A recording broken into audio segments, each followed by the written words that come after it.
Buddy Scoutcrafter here again with another wrench restoration. B and C. If you've never seen one before, come check it out. Okay, today's wrench is a vintage 10-inch number 80 B and C. You can see here, and that stood for Bemis and Cole. Stefan Bemis, Stephen Bemis, and Amos Cole. They in about 1850 or somewhere abouts then, they combined together to make the Bemis and Cole Hardware and Tool Company. And this is a vintage wrench from their production works. I'm dating this somewhere in the late 1800s, and this is one of the first of that type of design, that crescent style, and it goes way back, that design. But what's interesting about this, you can see it's got quite a bit of thickness here. You see that little groove in here. Now you don't see that in too many wrenches, but that was popular in the period at the time because that's the one that would stop that jaw from slipping this way, and it would give you less rounding of the fastener or nut, bolt, whatever you're using it. You could see here we have a six knurled thumb ring, a thumb wheel that would open and close it. This one's a little bit stiff now. You can see the condition it's in.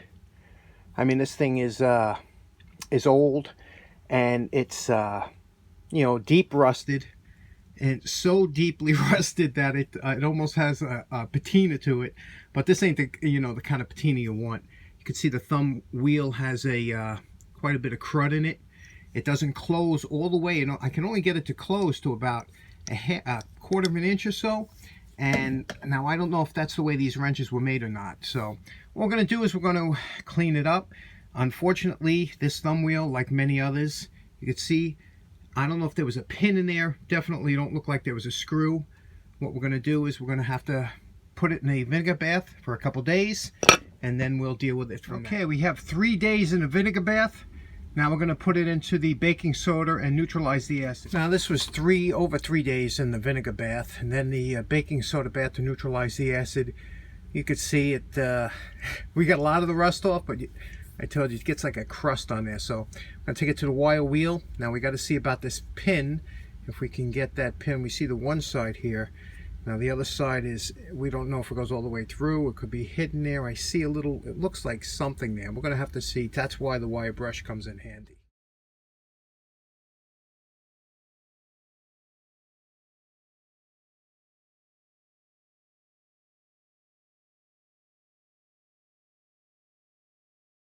Okay, now after the wire brush, you could see this is where you really have to determine how far you want to take this restoration.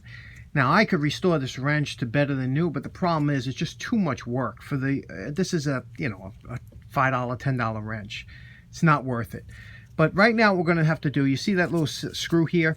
This is, if you get these dental picks, you can pick them up at the flea markets, and you can pick them up online really cheap.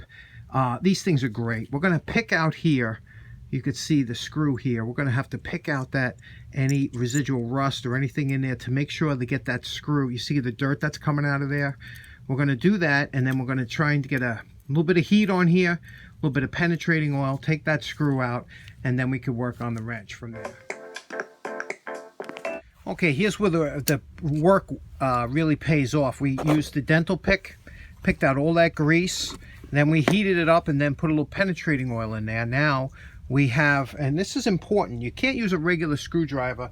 It's best to get one of them gunsmithing sets or something like this. I have a 30-piece hand driver bit set, but it comes with all the different bits, and this one is perfect for here. I mean, this fits really nice. So we're going to put that in there, and using a little back and forth, once you get it to move, and you can see this one's moving already, that's where it pays.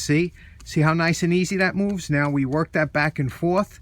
We already have the penetrating oil in there until it backs out. Don't try, if it gets too hard like it is now, just keep working it back and forth. Let that oil get in there until you can back that screw out. The pin is out. You can see the shape of this pin. It's a little mangled here in the front.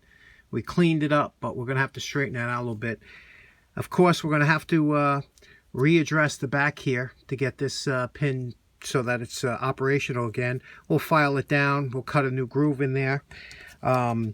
This here is in decent shape, the thumb wheel. But if you could see here, remember we said it wouldn't close all the way? Well, that's because somebody used this as a hammer. You can see in the back. And we're going to take a file, and that little lip right there that it's hitting, that's where we're going to file that out and get this operational. Here's where we're at now. We took this totally apart. We fixed it so that this closes all the way now because we filed away any areas that was banged up here. I got to tell you, I came this close to throwing this in the junk bin because it was just a lot of work for this type of wrench, but it became a challenge now. I'm saying I'm not going to let this wrench beat me. We took the pin, we took the tip of the pin, it was bent. We cut that off and we fixed the back here so we have enough pin, you could see, to go through here. You know, thank God this is so thick, otherwise we'd have to make a new pin, so we have plenty of pin. So now what we're going to do is we're going to take it over to the belt sander and address, look at, it's all the pitting and all the banging up. This thing had a rough life, but we're going to bring it back. Now first we take it over to the hand file for the jaws, then to the belt sander, and then to the buffer. And you know my favorite time, you remember what it looked like before we started. And we are calling this wrench finished. What we did here, everything works nice. We polished it out. We got a lot of the corrosion off of it, obviously. It works really nice now. Look at this. Smooth as can be. And now we had to address the jaws and fix the jaws up to get them aligned properly. And it's very smooth, and we did the lettering like we did, raised lettering, B and C, and let's give it a test. Okay, here we have the nut tester set up into the old vise. We're going to check it out, snug it up, and you can see the jaws. We had to work on them for a bit to get them parallel so it works nice, and it really does. It's a sweet wrench, nice and thick. They don't make them like this anymore, and I'm glad I restored it, even though this was quite a challenge. Anyway, thanks very much for tuning in. Hope you all have a nice day. Take care. Bye-bye.